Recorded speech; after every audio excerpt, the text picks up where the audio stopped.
Anem a parlar a continuació d'agricultura i en concret aquest focus confirmat ja de llengua blava que afecta també les nostres illes. La passada setmana s'informava per part de la conselleria d'aquests 78 focus ja confirmats de llengua blava, a l'espera de que es confirmassin més focus, més anàlisis que s'havien fet en l'arxipèlag. Tenim comunicació amb el director general d'Agricultura, Ramaderia i Desenvolupament Rural del Govern de les Illes Balears, es el senyor Fernando Fernández. Muy buen día, buenos días. Buen día, ¿qué tal? Gracias por atender a nuestra criada, por estar con nosotros en este 4 directo. Bueno, como decía, ustedes actualizaban esas informaciones sobre la afectación de la lengua blava en nuestras islas. De momento, esos 78 focos confirmados, ¿no? Sí, en este momento tenemos 78 focos confirmados, aunque previsiblemente irá aumentando todas las semanas. Las epidemias al final siguen una curva de Gauss y entonces van subiendo el número de focos hasta que llega un momento que empieza a descender. Entonces estamos justo en el momento ascendente y bueno, pues seguirá subiendo lógicamente los focos. Además, este serotipo es bastante más patógeno que el anterior que tuvimos entre el 21 y el 24.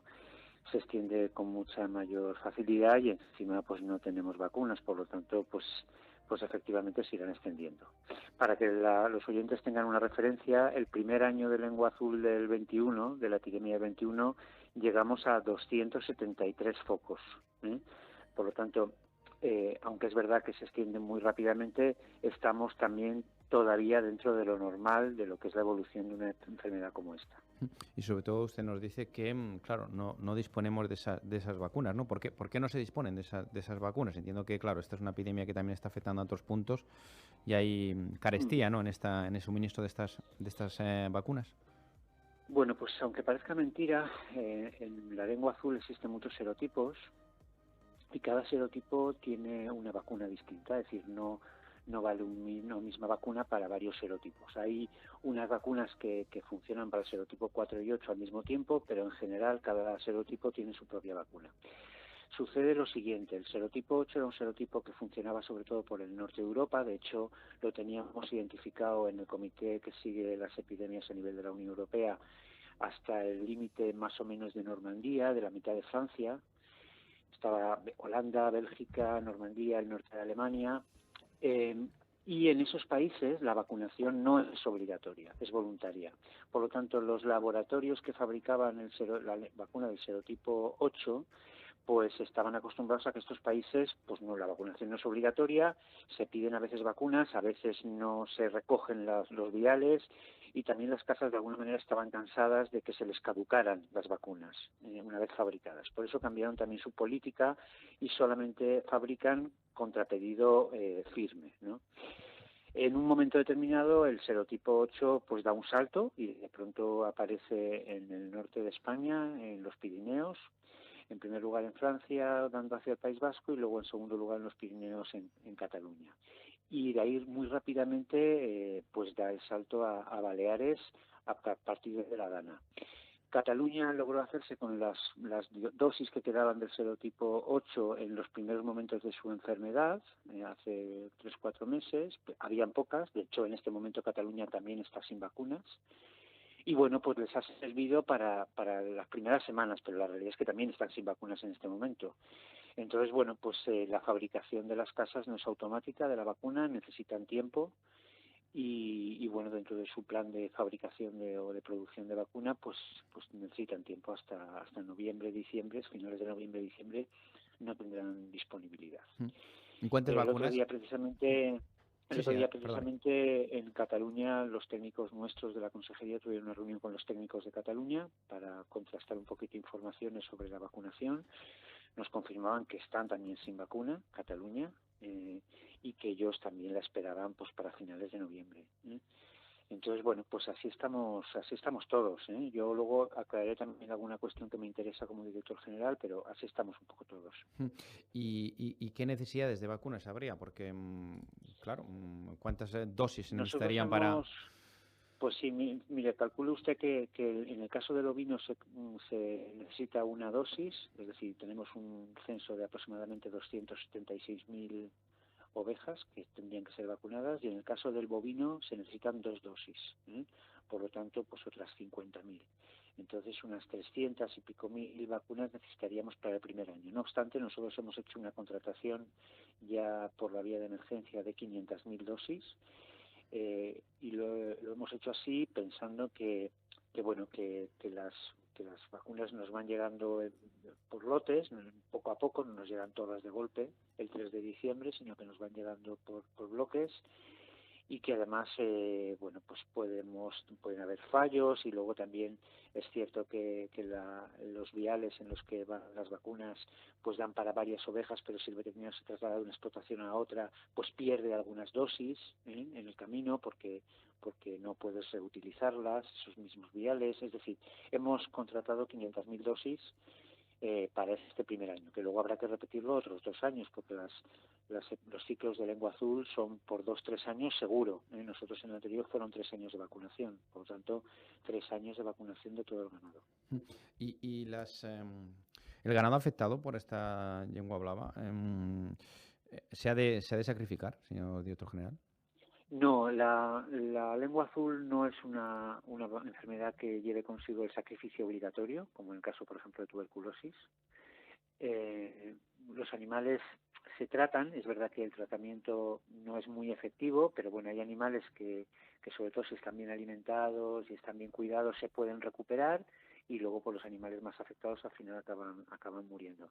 Lo que a mí me dicen los ganaderos, tal y como también teníamos la información, es que una vez que entra la lengua azul del serotipo 8 en una explotación hay bastantes muertes. Nosotros teníamos un cálculo aproximado en función de los datos epidemiológicos que podía afectar en torno al 15% de la cabaña una vez que entra, del ganado una vez que entra la lengua azul en una explotación. Parece que es un poco más alto, del 15%, parece que estamos en el 20 y tantos por ciento, y efectivamente sí que me dicen los ganaderos que todos los días hay muertes de ganado.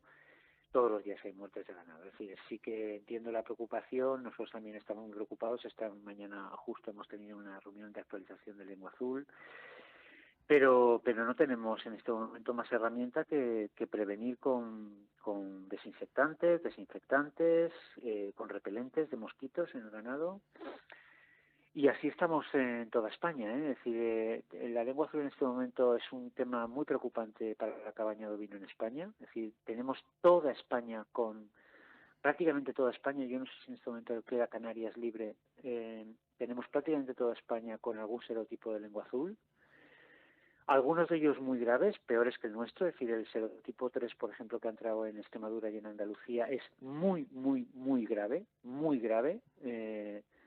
La estrategia que estamos siguiendo entre comunidades autónomas y ministerios para tratar de frenar el serotipo 3 y que no pase de Andalucía y Extremadura a otras regiones, porque ese realmente es muy grave, mucho más grave que el 8. Y bueno, es una enfermedad que en este momento está ciertamente un poco descontrolada.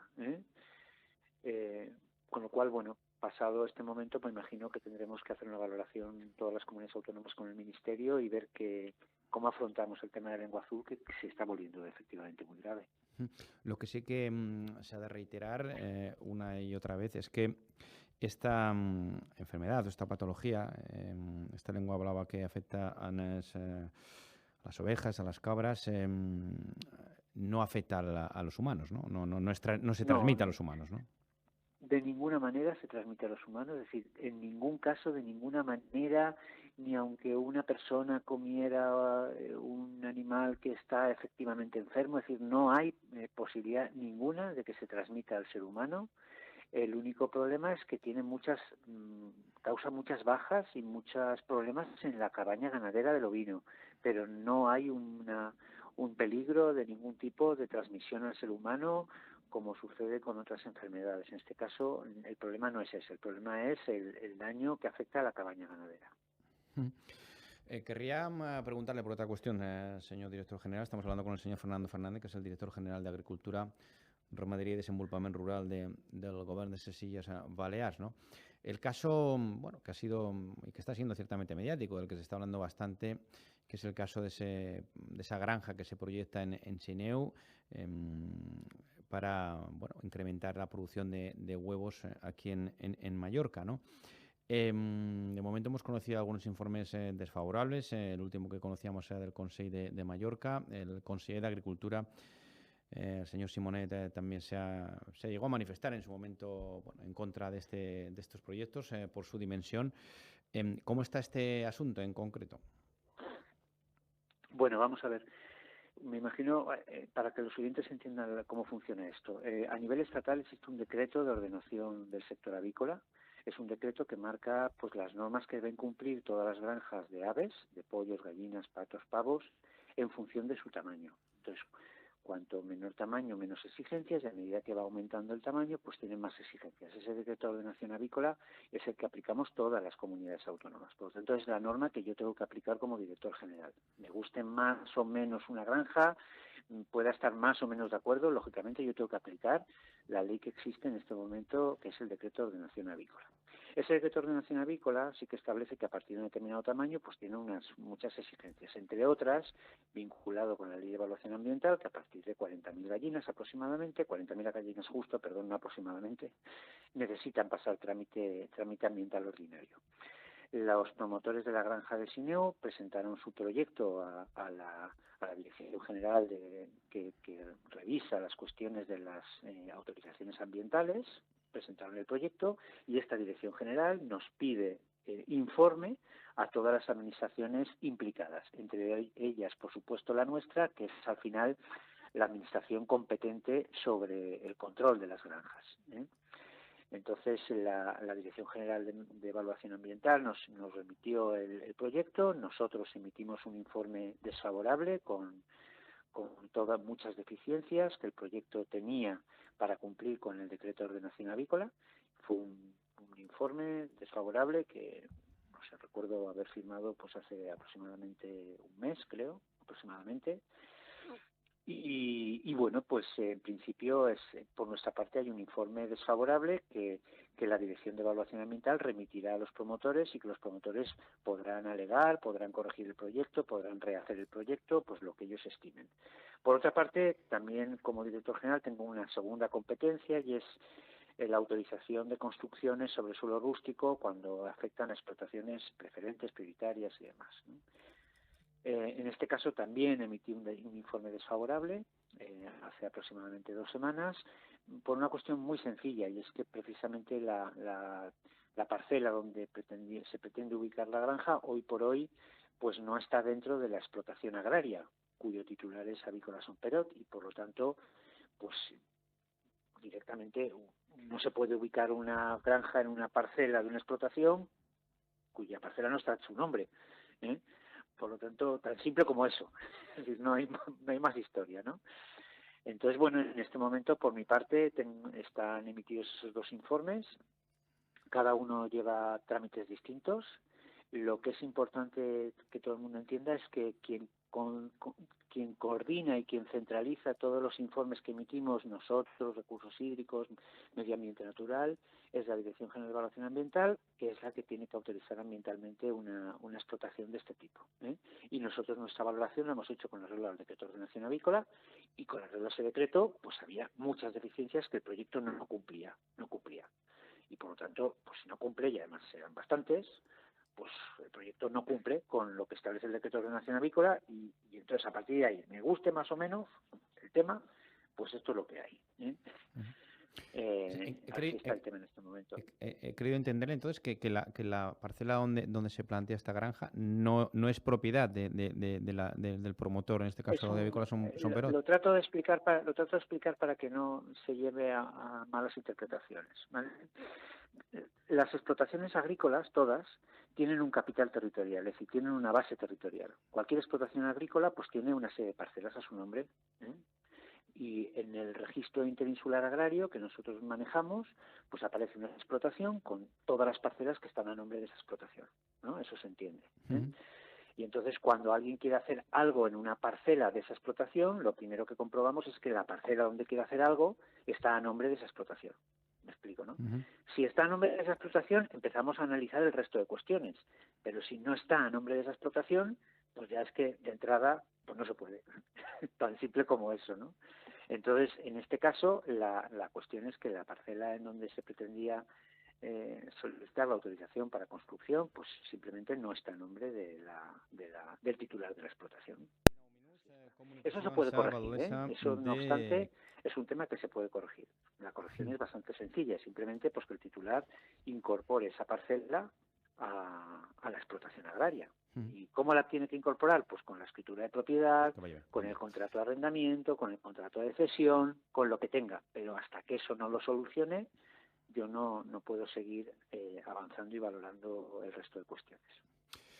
Muy bien, pues queda claro esta cuestión que, como decimos, bueno, pues de la que se está hablando, y nosotros hemos hablado también en este programa, con las diferentes partes afectadas, ¿no? La promotora de esta granja, representantes de los ayuntamientos, y hoy tenemos y estamos conversando con el director general de Agricultura y Ramadería del Gobierno de ses Illes Balears. Señor Fernando Fernández, gracias por estar con nosotros. Vamos a ver si lo de la lengua blava también pues se puede controlar de una vez por todas, Sí, si llegan pronto esas vacunas, si llegan pronto y podemos afrontar este tema, porque evidentemente preocupa y mucho, ¿no?, a los ganaderos que ven cómo van perdiendo también pues cabezas de ganado, ¿no? Y bueno, llueve sobre mojado, que se dice en castellano, claro. ¿no?